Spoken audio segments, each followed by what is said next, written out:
Good morning students, welcome in the class 7। जैसे कि आप सब जानते हैं, आज हमारा वीडियो सब्जेक्ट्स मैथ का हम लोग देख रहे हैं और हमारा जो चैप्टर चल रहा है वो है बेटा angles and pairs of angles. और इसमें हमने इसके पूर्व प्रैक्टिस सेट 15 और 16 देख लिए हैं और प्रैक्टिस सेट 17 के हमारे 3 एग्जाम्पल्स हमने सॉल्व किए हुए हैं। आज हम लोग जो प्रॉब्लम देखने जा रहे हैं वो प्रॉब्लम है बेटा 4, 5 एंड 7। 6 नंबर का प्रॉब्लम हम लोग को सिलेबस में नहीं है तो हम लोग वो नहीं करेंगे। ठीक है, तो लेट्स स्टार्ट प्रॉब्लम नंबर 4। तो देखिए, हमारा थर्ड प्रॉब्लम लास्ट वीडियो में हो गया था, यहाँ पे मैं फोर्थ प्रॉब्लम लिख रहा हूँ। तो स्टूडेंट देखिए, यहाँ पे मैंने फोर्थ नंबर क्वेश्चन लिख लिया। The difference between the measures of the two angles of a complementary pair is 40 degree. Find the measures of the two angles, मतलब वो एंगल हमको फाइंड आउट करने हैं जिनकी टोटल 90 डिग्री होनी चाहिए और जिसका सब्ट्रैक्शन करने के बाद हमें 40 डिग्री एंगल मिलेगा। तो देखिए स्टूडेंट्स, हम लोग को यहाँ पे लिखना है let the two angles be x and y, मतलब जो भी कॉम्प्लीमेंट्री पेयर के दो एंगल्स हैं वो मान के चलते हैं कि एक्स एंड वाई हैं। तो जैसे कि मैंने अभी आप लोग को बताया, x plus y is equal to x minus is equal to, यहाँ पे आप लोग को इसकी जो सम होगी वो यहाँ पे इज इक्वल टू हम लोग यहाँ पे 90 लिख लेते हैं। ये 90 डिग्री होनी चाहिए जो भी इसकी सम है, and x minus y is equal to 40 degree होनी चाहिए। तो दोनों यदि वैल्यूज़ सेम होते हैं तो हम लोग को इसका इक्वेशन हम लोग को मिलता है। सो मान के चलते हैं स्टूडेंट्स, ये है हमारा इक्वेशन नंबर 1 और ये है हमारा इक्वेशन नंबर 2। ये दो इक्वेशन हम लोग को कंसिडर करने हैं as per condition. x plus y is equal to 40 degree 90 degree है और x minus y is equal to 40 degree है।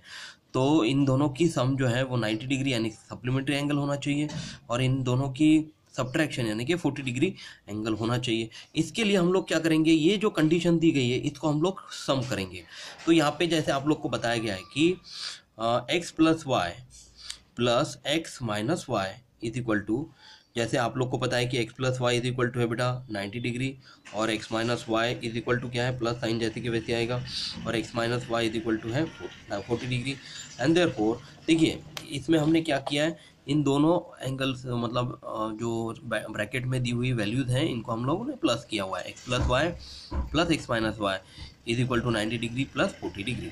अब इसको हम लोग क्या करेंगे कि x प्लस एक्स क्या होता है बेटा 2x plus y minus y is equal to 90 plus 40 होता है बेटा 130 डिग्री। ठीक है, यहाँ पे डिग्री का साइन।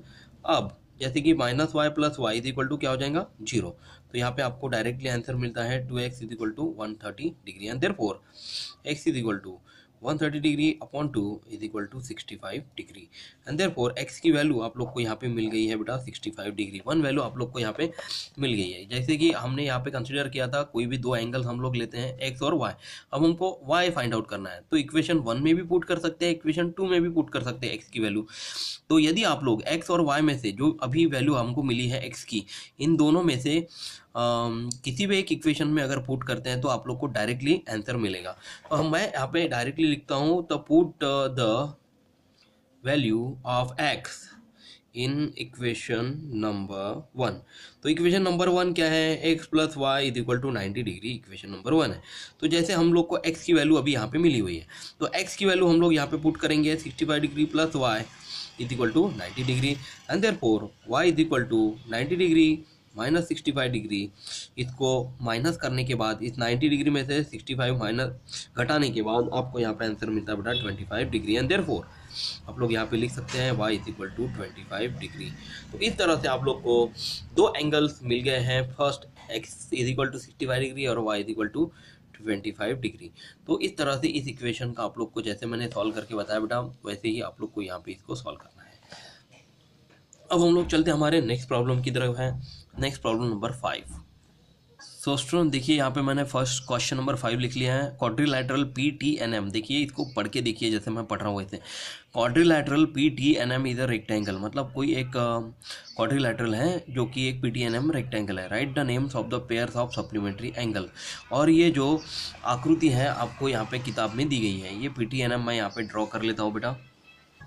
तो स्टूडेंट्स यहाँ पे हम लोग को लिखना है पेयर ऑफ सप्लीमेंट्री। यहाँ पे सबसे पहले सॉल्यूशन लिख लेते हैं, पेयर ऑफ सप्लीमेंट्री एंगल्स। हमें इस डायग्राम से सप्लीमेंट्री एंगल फाइंड आउट करने हैं। अब जैसे देखिए आप लोग को पता चल रहा है कि यहाँ पे यदि मैं ये स्केल यहाँ पे रखता हूँ तो इन स्ट्रेट लाइन यहाँ पे आप लोग को यहाँ पे यदि मान लीजिए कि ये स्ट्रेट लाइन पे जो भी एंगल बन रहे हैं वो 90 और 90 को मिला के बन रहे हैं, तो ये 90 और ये 90 यानी कि 180 हो गया। और सप्लीमेंट्री एंगल का मतलब भी 180 डिग्री वाला एंगल होते हैं। तो हम लोग यहाँ पे एंगल P और एंगल M को पहला सप्लीमेंट्री एंगल यहाँ पे लिख लेते हैं। तो यहाँ पे पहली पेयर में angle P and angle M लिख रहा हूँ। अब देखिए बेटा यहाँ पे दूसरी पेयर हमको यहाँ पे मिल रही है एंगल M और एंगल N। देखिए ये भी एक 90 डिग्री है और ये N भी एक 90 डिग्री है। तो M और N ये भी दो 90 और 90 मिलकर 180 डिग्री बनते हैं। तो ये भी एक सप्लीमेंट्री एंगल की दूसरी पेयर बन जाती है। तो यहाँ पे मैं लिखता हूँ डायरेक्टली एंगल M और एंगल N। ठीक है। अब उसी तरह अभी आपके सामने यहाँ पे टेक्स्ट बुक है, टेक्स्ट बुक से हम लोग ये जो डायग्राम आपको यहाँ पे दिख रही है उससे डायरेक्ट लिख लेते हैं angle N and angle T। देखिए N और T ये जो दो एंगल हैं ये भी सप्लीमेंट्री एंगल की पेयर बन जाती है। देन फोर्थ नंबर है जो एंगल T और एंगल P है, angle T and angle P ये भी 90 और 90 यानी कि ये भी 180 डिग्री की पेयर बन जाती है। नेक्स्ट फिफ्थ नंबर हम लोग देखेंगे अगर, तो एंगल P और angle N, angle P and angle N ये देखिए ये P और ये एंगल N ये दोनों 90 और 90 180 डिग्री की सीधी पेयर बन जाती है। तो ये भी हम लोग यहाँ पे सप्लीमेंट्री एंगल की एक पेयर लिखते हैं। और यहाँ पे लास्ट में जो एंगल की पेयर बच रही है वो है एंगल M और एंगल T। तो ये भी यहाँ पे सप्लीमेंट्री एंगल की पेयर बनेगी, क्योंकि इन दोनों को भी मिला के 90 और 90 यानी 180 डिग्री हमारा एंगल टोटल बनता है। तो ये हो गया हमारा प्रॉब्लम नंबर 5 सॉल्व। अब हम लोग चलते हैं लास्ट प्रॉब्लम नंबर 7 की तरफ। वो मैं यहाँ पे लिख लेता हूँ बेटा। सो देखिए स्टूडेंट 7 नंबर प्रॉब्लम यह है कि if angle A and angle B are supplementary angles and measure of angle B is equal to x + 20 degree then what would be measure of angle A। मतलब देखिए कोई दो एंगल हम लोग को यहाँ पे दिए हैं, एंगल A और एंगल B, इन दोनों का सम यानी सप्लीमेंट्री एंगल होने की वजह से दोनों का सम 180 डिग्री होगा, जिसमें मेजर ऑफ एंगल B जो है वो x + 20 डिग्री है। और अब हम लोग को what would be measure of angle A calculate करना है। तो as according to the condition solution हम लोग यहाँ पे लिखते हैं। और अकॉर्डिंग टू कंडीशन हम लोग यहाँ पे लिख लेंगे कि if measure of angle A plus measure of angle B is equal to 180 degree, मतलब सप्लीमेंट्री है तो दोनों की सम 180 डिग्री है, ये पता चल रहा है। देयरफॉर यहाँ पे मेजर ऑफ एंगल A जैसे कि वैसे ही रखते हैं। मेजर ऑफ एंगल B जो है वैल्यू आपको यहाँ पे दी गई है वो यहाँ पे पुट कर देंगे हम लोग, x + 20 degree is equal to 180 degree मैं यहाँ पे लिख लेता हूँ। अब यहाँ पे जो आपको यहाँ पे वैल्यू दी गई है इसे सॉल्व करते हैं हम लोग। Therefore measure of angle A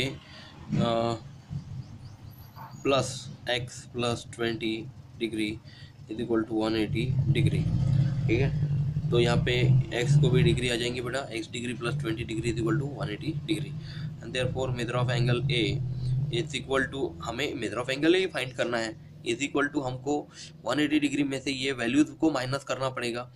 देखिए जैसे इज इक्वल टू चिन्ह के उस पार है तो 180 डिग्री जैसे कि वैसे ही रहेगा, ये x डिग्री उधर चला जाएगा तो माइनस हो जाएगा और ये भी 20 डिग्री भी उधर चला जाएगा तो माइनस हो जाएगा। इज इक्वल टू साइन के उस पार जब जाते हैं कोई भी वैल्यू इधर से उधर तो या फिर उधर से इधर, उनका चिन्ह बदलता है।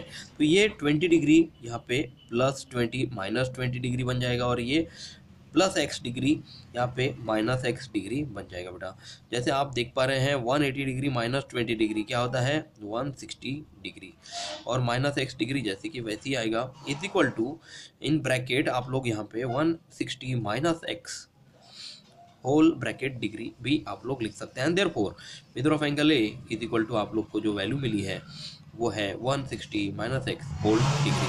ये हो गया हमारा what would be the measure of angle, then what would be the measure of angle A calculation का आंसर। तो ये हमारा फाइनल आंसर है जिसमें हमने मेजर ऑफ एंगल A हमने यहाँ पे कैलकुलेट किया हुआ है। तो यहाँ पे बेटा हमारा प्रैक्टिस सेट 17 क्लोज होता है। अब हम लोग चलेंगे बढ़ेंगे हमारे टेक्स्ट बुक की तरफ। टेक्स्ट बुक में हमें पेज नंबर 28 पर जो प्रैक्टिस सेट 18 दिया हुआ है उसके पूर्व कुछ जानकारी बताई गई है अपोजिट रेस के बारे में। तो मैं आशा करता हूँ कि आप लोग ने जितना आज मैंने वीडियो में समझा कर बताया है वो वीडियो से आप देखकर अपने पक्की कॉपी में उतारेंगे।